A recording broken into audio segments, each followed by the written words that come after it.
मारामारी झाली असं झाली आणि विधान भवनातच हे सगळं घडलंय. तिकडे जाऊन बघा, भेटा त्याला कोणा माझ्या ओळखीचं नाही. पण राष्ट्रवादीचे कार्यकर्ते आहेत, जितेंद्र आव्हाड यांचे जवळचे असं सुद्धा बोललं जातं. मला गोपीचंद पडळकर आणि जितेंद्र आव्हाड तिथं जाऊन बघा नेमकी मारामारी कुणी केली आहे? काय मला माहित नाही. झाली आहे की तुमच्या कार्यकर्त्यांनी? मला माहित नाही, तिथं गर्दी खूप आहे बघा जाऊन. नक्कीच मॅडम 2 मिनिटं. विधान भवनाच्या आवारामध्ये पायऱ्यांच्या वर गोपीचंद पडळकर आणि जितेंद्र आव्हाड यांचे कार्यकर्ते एकमेकांना भिडल्याची घटना विधिमंडळाच्या बाहेर घडल्याचं कळतं आणि यानंतर माध्यमांनी अर्थात गोपीचंद पडळकर यांना प्रश्न देखील विचारले, पण यावरती उत्तर देणं गोपीचंद पडळकर यांनी टाळलेलं आहे. काल गोपीचंद पडळकर आणि जितेंद्र आव्हाड या दोघांमध्ये विधिमंडळाच्या बाहेरच त्यांच्या वाहनातून उतरल्यानंतर शाब्दिक चकमक झाल्याचं आपण पाहिलेलं होतं आणि आज ही घटना घडल्याचं आपण पाहतोय. अधिक तपशील आपण जाणून घेऊयात. आमचे प्रतिनिधी राहुल जोरी आपल्याबरोबर आहेत. राहुल, काय घडलं नेमकं? विशाल, गेल्या आठवड्याभरापासून जितेंद्र आव्हाड आणि गोपीचंद पडळकर या दोघांमध्येही शाब्दिक चकमकी या विधान भवन परिसरात अनेक वेळा पाहायला मिळाल्या होत्या. आज अखेर या शाब्दिक चकमकीचं रूपांतर जे आहे ते मारहाणीत उतरलंय. ज्या पद्धतीनं माहिती समोर मिळते त्यानुसार जितेंद्र आव्हाड यांचे समर्थक नितीन देशमुख यांना विधान भवन परिसरात अगदी पाऱ्यांवरच जोरदार मारहाण झाल्याचा प्रकार जो आहे तो पाहायला मिळाला. अद्याप यामध्ये नेमकं कोण कोणासमोर भिडलं हे देखील पाहावं लागेल. मात्र याच ठिकाणी आमदार गोपीचंद पडळकर हे देखील उपस्थित होते.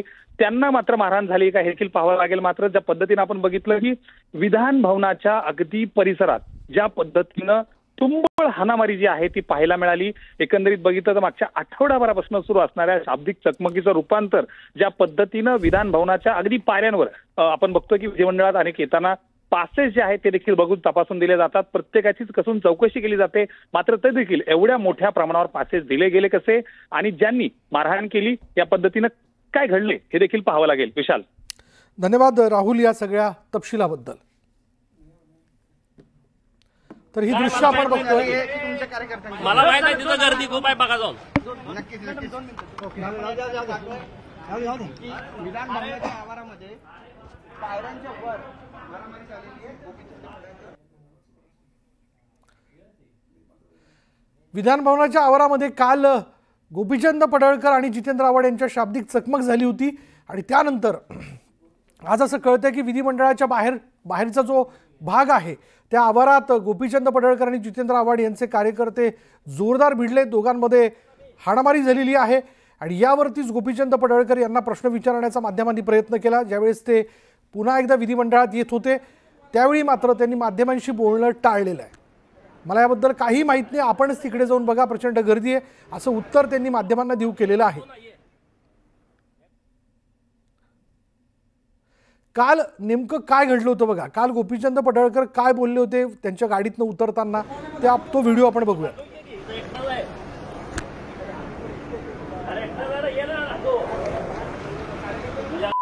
बघतो ना, ये एकटाच आहे ना मी, यासारखी अशी पुत्री घेऊन फिरत नाही. आणि त्यानंतर म्हणजे कालच्या या घटनेनंतर खरं तर असं साहजिकच वाटलं होतं की हा ठीक आहे, ते तिथपर्यंतच मर्यादित राहावं, पण ते काही तिथपर्यंत मर्यादित राहिलं नाही. आज ज्यावेळेस पुन्हा एकदा या दोन नेत्यांचे कार्यकर्ते समोरासमोर आले तेव्हा मात्र या दोन्ही नेत्यांच्या कार्यकर्त्यांमध्ये जोरदार हाणामारी झाल्याचं कळतंय. आणि ह्या सगळ्या गोष्टी ज्या आहेत त्या विधिमंडळाच्या बाहेरच्या परिसरात घडलेल्या आहेत, या घडामोडी तिथं घडलेल्या आहेत. त्यानंतर आता मोठी चर्चा होताना दिसते. अर्थातच याला ज्यावेळेस या घटनेनंतर गोपीचंद पडळकर सभागृहात आतमध्ये येत होते तेव्हा माध्यमांनी त्यांना प्रश्न विचारण्याचा प्रयत्न केला, पण त्याला मात्र त्यांनी मला याबद्दल काही माहीत नाही, आपण तिथे बाहेर जाऊन बघा, खूप गर्दी आहे, असं उत्तर त्यांनी माध्यमांना देऊ केलेलं आहे. त्यामुळे काल देखील आपण जर पाहिलं, अरे मी एकटाच आहे, ये ना बघतो, असं गोपीचंद पडळकर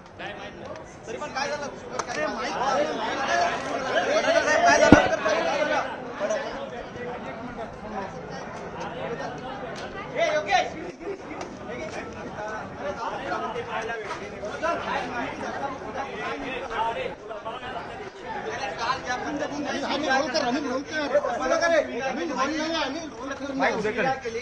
अरे बाबा, मी निघालोय, मला त्याला जाऊन भेटा. त्याला जाऊन भेटा बाबा, मला काय विषय माहित नाही. काय झालं पडळकर ऍक्शन मोड मध्ये असं म्हणावं ते तर सांगा. अरे बाबा, मला काय माहित नाही, तिथे जाऊन भेटा ना. पडळकर सांगा ऍक्शन मोड मध्ये असं अरे तो तिथं आहे, त्याला भेटा की जाऊन बघा त्याचं काय झालं. अरे बाबा, मला काय माहित नाही. मारामारी झाली असं बोलले. तिकडे जाऊन बघा. झाली आणि विधान भवनातच हे सगळं घडलंय. काय म्हणाल? तिकडं जाऊन बघा, भेटा त्याला. कोण आहे माझ्या ओळखीचं नाही तो. नाही पण राष्ट्रवादीचे कार्यकर्ते आहेत जितेंद्र आव्हाड यांचे जवळचे असं सुद्धा बोललं जातं. मला माहित नाही तो कोण आहे आणि मी बघितला पण नाही. तिथं जाऊन बघा तो. नेमकी मारामारी कुणी केली काय मला माहित नाही. झाली आहे की तुमच्या कार्यकर्त्यांनी? मला माहित नाही, तिथं गर्दी खूप आहे, बघा जाऊन. नक्कीच नक्कीच 2 मिनिटं. विधान भवनाच्या आवारामध्ये पायऱ्यांच्या वर तर पडळकरांना जेव्हा प्रश्न विचारण्यात आला त्यावेळेला मला माहित नाही, तुम्ही जाऊन बघा असं ते म्हणताना दिसतायत. काल एक प्रकार घडलेला होता ज्याच्यामध्ये पडळकरांच्या गाडीचा धक्का हा आव्हाडांना लागल्याचं बोललं जात होतं आणि त्यावेळेला या दोघांमध्ये शाब्दिक चकमक झाली होती. त्यावेळेचा व्हिडिओ आपण एकीकडे बघतोय. तर आज सुद्धा या ठिकाणी कार्यकर्त्यांमध्ये हाणामारी झाल्याची माहिती समोर येते आणि त्यानंतर पडळकरांना प्रश्न विचारण्यात आला. माध्यमांनी जेव्हा प्रश्न विचारला त्यावेळेला पडळकर मात्र आपल्याला माहित नाही असं म्हणतायत. पडळकर आणि आव्हाडांचे कार्यकर्ते विधान भवन परिसरामध्ये भिडल्याची माहिती समोर आलेली आहे. फक्त भिडलेच नाही तर त्यांनी एकमेकांना हाणामारी केल्याची माहिती सुद्धा समोर येते. काल या दोन्ही नेत्यांमध्ये शाब्दिक खटके उडाल्याचं दिसून आलेलं होतं. शिवीगाळ केल्याचाही व्हिडिओ समोर आलेला होता आणि आज या दोन्ही नेत्यांचे कार्यकर्ते आपापसात भिडले. त्यांनी एकमेकांना मारहाण केल्याची माहिती आहे. त्यामुळे आता याच्यावर जेव्हा पडळकर यांना विचारण्यात आलं तेव्हा त्यांनी काहीही उत्तर दिलेलं नाहीये. मला माहित नाही असं ते म्हणतायत. मात्र मारहाणीचा हा जो व्हिडिओ आहे त्याच्यामध्ये कशा पद्धतीनं हे एकमेकांना मारहाण करतायत ते आपण बघू शकतो.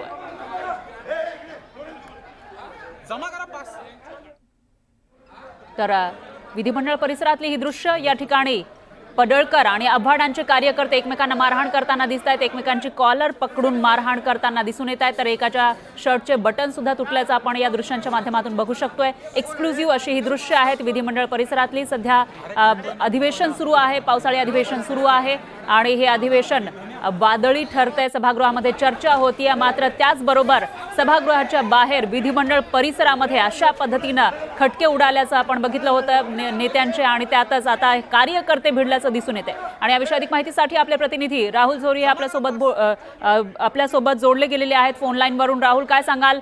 आव्हाड आणि त्याचबरोबर पडळकरांचे हे कार्यकर्ते मारहाण करताना दिसत आहेत. नेमकं काय घडलं होतं त्यावेळेला? खरं तर आजचा जो प्रसंग आहे त्याला खूप पाठपुरावा जर बघितला एकंदरीत तर पार्श्वभूमी लक्षात घेतली तर मागच्या आठवड्याभरापासून जितेंद्र आव्हाड विरुद्ध गोपीचंद पडळकर यांच्या ज्या शाब्दिक चकमकी होत्या त्याचं आज अखेर आता मारहाणीत रूपांतर झालेलं आहे. आपण बघतोय की नितीन देशमुख या व्हिज्युअल्स मध्ये दिसत आहेत जे की आव्हाडांचे कट्टर समर्थक म्हणून ओळखले जातात. राष्ट्रवादी पक्षात गेल्या अनेक वर्षांपासून ते काम करतात. तर दुसऱ्या बाजूला पडळकर यांचे काही कार्यकर्ते दिसत आहेत. एकमेकांच्या समोर आल्यानंतर थेटपणे विधान भवनाच्या अगदी प्रत्यक्षपणे जिथून सुरुवात विधान भवनाच्या एंट्रीला होते त्या ठिकाणी मारहाण जी होताना दिसते ती दिसतोय. आपण बघतोय की 3 ते 4 कार्यकर्ते गोपीचंद पडळकर यांच्या सोबत ही लोक असल्याचं बोललं जातंय. मात्र अद्याप यांचं नाव आणि संबंधित कार्यकर्ते नेमकं कुठले आहेत हे देखील अजून स्पष्ट व्हायचं आहे.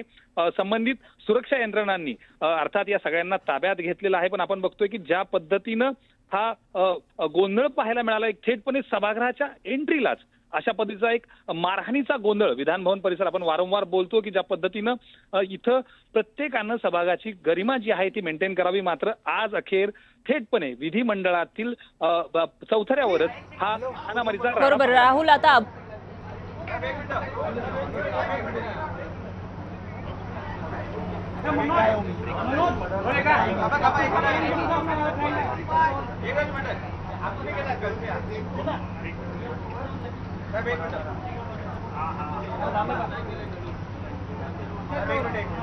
थांबा. काल जी बाहेर परिसरामध्ये पडळकर आणि तुमची कुठेतरी वाद झाला किंवा बाचाबाची झाली त्याचे पडसाद हा थेट विधान भवनामध्ये उमटलेले तुमच्या कार्यकर्त्यामध्ये आणि पडळकरांच्या कार्यकर्त्यांमध्ये कुठेतरी हाणामारी झाली. हल्ला कोणी केला? हे बोला ना, हे बोला, जोरात बोला, परत जोरात बोला. हल्ला कोणी केला? बोला ना, बोला. पडळकरांच्या समर्थकांनी केलाय. कशाला प्रश्न विचारता आम्हाला? तुमच्यात बोलण्याची हिंमत नाही तर प्रश्न कशाला विचारता आम्हाला? सांगा कोणी केला? जोरात बोला. बस झालं, अख्ख्या महाराष्ट्राला समजलं कोणी हल्ला केला. आम्हाला याच्यापेक्षा जास्त काय पुरावा द्यायचे नाही. जर तुम्ही विधानसभेमध्ये गुंडांना प्रवेश देणार असाल आणि ते हल्ले करणार असतील तर आमचेच जीव सुरक्षित नाही आहेत. मी स्वतः ट्विट टाकलंय, मला आई बहिणीवरनं शिव्या दिल्या आहेत, तुला मारून टाकू, कुत्रा, डुक्कर, अजून काय काय लिहिलंय. काय चालू आहे काय विधानसभेत? भाषण करून बाहेर आलो आणि थोडासा मोकळी हवा खेळायला बाहेर गेलो होतो. हा मालाच मारण्यासाठी आले होते सगळे. म्हणजे विधानसभेमध्ये विधिमंडळाच्या पायऱ्यांवर भवनामध्ये आमदार सुरक्षित नसतील तर कशाला राहायचं आमदार? काय गुन्हा आहे आमचा? कोणीतरी मवाल्यासारखा येतो आमच्या आई बहिणीवर शिव्या देतो, त्याला ऑफिशियल लँग्वेज म्हणून डिक्लेअर करा ना. अनपार्लमेंटरी वर्ड्स वापरले जातात, करून टाका पार्लमेंटरी वर्ड्स आहेत म्हणून. सत्तेचा एवढा मुजरपणा, सत्तेचा एवढा माज.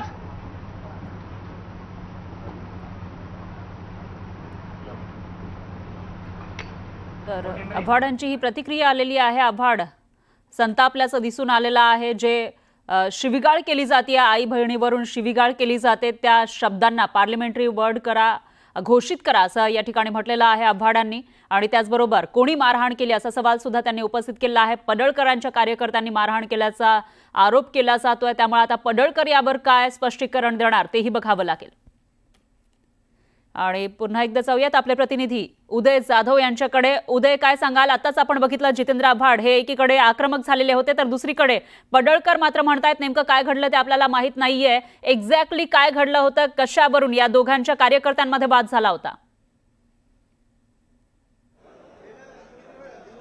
उदय, आपण आहोत विधान भवनाच्या पायरीच्या समोर आणि याच पायरीच्या पलीकडे विधान भवनची मुख्य लॉबी आहे. आणि या लॉबीमध्ये आपण इथे पाहत असाल की काही वेळापूर्वी राष्ट्रवादी काँग्रेस शरदचंद्र पवार पक्षाचे कार्यकर्ते नितीन देशमुख हे उभे होते आणि तिथेच बाजूला भाजपचे आमदार गोपीचंद पडळकर यांचे कार्यकर्ते देखील आले आणि ते जेव्हा समोरासमोर आले दोघांमध्ये हाणामारीचा प्रसंग जो आहे तो घडलेला आहे. याच विधिमंडळाच्या पायऱ्यांच्या बाजूला ही हाणामारी जी आहे ती झालेली आहे. आणि या हाणामारीमध्ये आपण पाहत असाल की नितीन देशमुख यांच्यावरती देखील हल्ला करण्यात आलेला आहे. त्याचबरोबर जे गोपीचंद पडळकर भाजपचे आमदार आहेत त्यांचे जे कार्यकर्ते आहेत त्यांच्यावर देखील हल्ला झालेला आहे. सुरक्षा रक्षकांनी तात्काळ खबरदारीची उपाययोजना करत या दोघांना वेगवेगळं केलं. मात्र त्यानंतर गोपीचंद पडळकर हे देखील इथे संतप्त झाले आणि त्यांनी देखील म्हटलं की विधान भवनात नेमकं काय सुरू आहे ते तुम्ही आतमध्ये जाऊन पहा. आणि त्यानंतर जितेंद्र आव्हाड जे राष्ट्रवादी काँग्रेस शरदचंद्र पवार पक्षाचे आमदार आहेत त्यांनी देखील इथे प्रतिक्रिया दिलेली आहे की विधिमंडळामध्ये अशा प्रकारे शिवीगाळ करत असेल, अर्वाच्य शिवीगाळ करत असेल, त्याबरोबर उघडपणे धमकी देत असतील तर हे विधिमंडळ कोणाचं आहे? हे विधिमंडळ गुंडांचं आहे.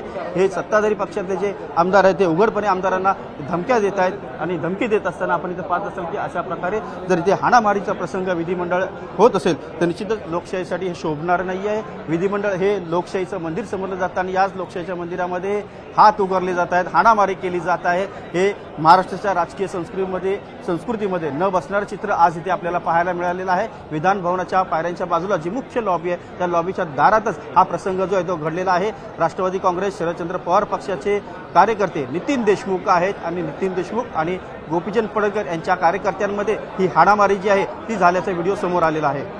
बरोबर आहे उदय. मात्र एक प्रश्न उपस्थित होतोय, सुरुवात कोणी केली होती? कोणी मारहाण करायला सुरुवात केली होती? कारण आपण बघितलं प्रतिक्रिया आलेली आहे आव्हाडांची आणि ते म्हणतात कोणी मारहाण केली आणि त्याच्यामध्ये पडळकरांच्या कार्यकर्त्यांकडे ते बोर्ड दाखवताना दिसत आहेत. अगदी बरोबर. काही दिवस आपण इथे पाहतोय की आपण इथे पाहत असाल की उद्धव ठाकरे हे आता पायऱ्या उतरून खाली येत आहेत. इथे विधिमंडळाच्या पायऱ्यांवरती जो प्रसंग घडलेला आहे तो लोकशाहीला शोभणारा नाही आहे. आणि त्याचबरोबर उद्धव ठाकरे हे मुख्यमंत्र्यांना देखील भेटलेले आहेत. मुख्यमंत्र्यांना भेटल्यानंतर या ठिकाणी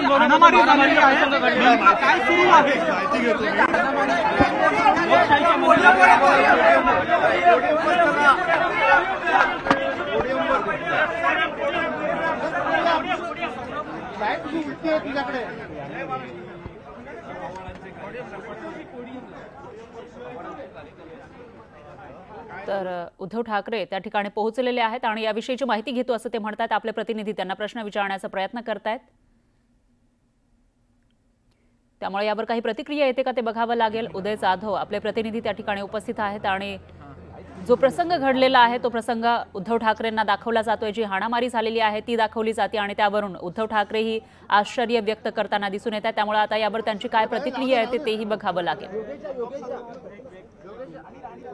आव्हाड आणि पडळकरांमधला वाद विकोपाला गेल्याचं दिसतंय काल या दोन्ही नेत्यांमध्ये। हे बोला ना, हे बोला, जोरात बोला, परत जोरात बोला। हल्ला कोणी केला? बोला ना, बोला। पडळकरांच्या समर्थकांनी केलाय।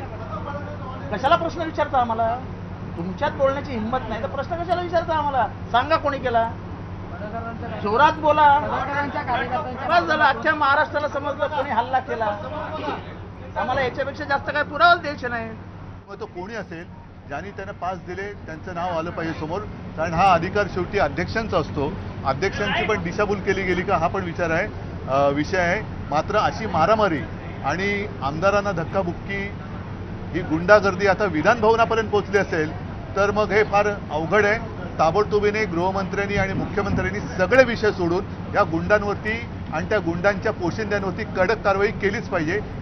तरच तुम्ही या राज्याचे पालक मुख्यमंत्री म्हणून जनतेला तोंड दाखवायच्या पात्रतेचे आहात असंच मी म्हणेन। हे अयोग्य गेले काही तास, गेले काही दिवस पण विधान भवनाच्या आवारामध्ये जर का या गोष्टी व्हायला लागल्या आणि असे जर का गुंड आणून मारामाऱ्या व्हायला लागल्या तर मग मैदानामध्ये या। हे सगळ्यात पवित्र असं मंदिर आहे आणि त्याच्यामध्ये मग त्यांना पास कोणी दिले इथपासून त्यांची जबाबदारी आणि त्यांच्या पोशिंद्यांवरती कारवाई झाली पाहिजे।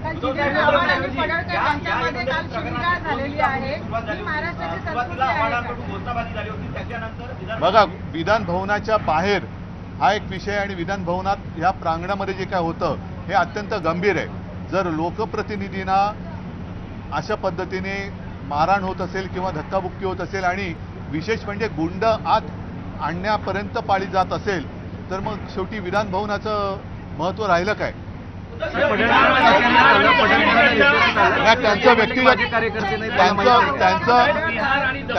त्यांचं व्यक्तिगत काही असेल तो त्यांचा मुद्दा आहे, पण हे विधान भवन आहे। विधान भवनाच्या प्रांगणामध्ये एवढा कडेकोट बंदोबस्त आहे असताना देखील हे पास घेऊन आले होते का आणि पास दिले गेले असतील तर ते कोणाच्या मार्फत पास दिले गेले हे त्याच्यावरती कारवाई झाली पाहिजे।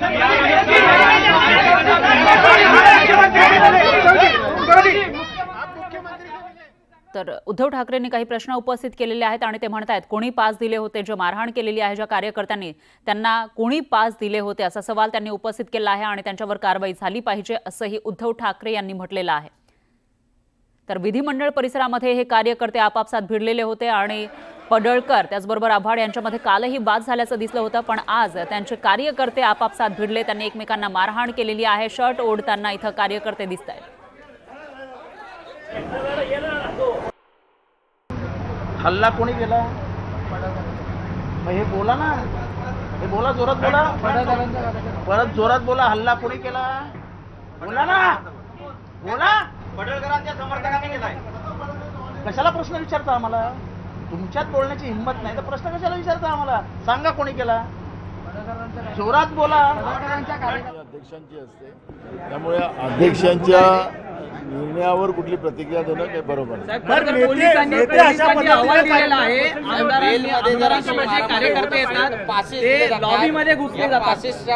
असे सगळे प्रकार घडतात असं वाटतं का? पोलिसांचा पण अहवाल आहे। आता सत्ता पक्षाचे मंत्री आमदार आपण पाहिलं असेल की सगळ्यात जास्त लोक त्यांच्याबरोबरच येतात।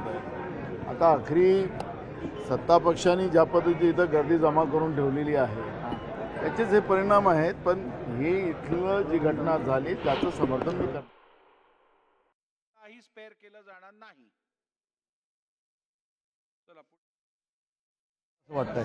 आता मला माहिती नेमकं काय झालंय। मंडळ लोकशाहीचं मंदिर आहे, लोकशाहीच्या मंदिरात अशा प्रकारे हात उगारले जात आहेत। निश्चित हे योग्य नाही, हे योग्य समर्थन कोणी करणार नाही, पण काय झालं मला नक्की माहित नाही। मी आता आझाद मैदानावरून शिष्टमंडळ घेऊन या ठिकाणी आलो, साहेबांची बैठक घालून देतोय। व्हिडिओ जर्नलिस्ट रमेश भटचा, उदय जाधव, न्यूज 18 लोकमत, मुंबई। तसं आपल्या देशाच्या संसदेमध्ये सुद्धा अतिरेकी घुसून ज्या पद्धतीने संसद उडवण्याचा प्रयत्न झालेला होता, मुंबई हे शहर हे नेहमी हाय अलर्ट असते आणि यामध्ये विधानसभेमध्ये एवढ्या मोठ्या संख्येने लोक इथं येणं आणि लॉबीपर्यंत पोहोचणं हे बरोबर नाही आणि त्याच्यामुळे सुरक्षेचा प्रश्न या निमित्तानं निर्माण झाला. अंतिम आठवड्याचा प्रश्न चालू आहे. गांभीर्याने गेले 2-4 दिवस जे दोन्ही सदस्यांमध्ये ज्या पद्धतीने सुरू आहे ते सुद्धा विधान भवन सदस्यांना किती प्रमाण आहे, कारण की शेवटी अशा गोष्टी एकमेकांना ऑन करणं, एकमेकांना हे करणं, त्यातनं मग कार्यकर्त्यांमध्ये. बघा, मी तुम्हाला सांगितलं की महाराष्ट्राच्या राजकारणामध्ये आम्ही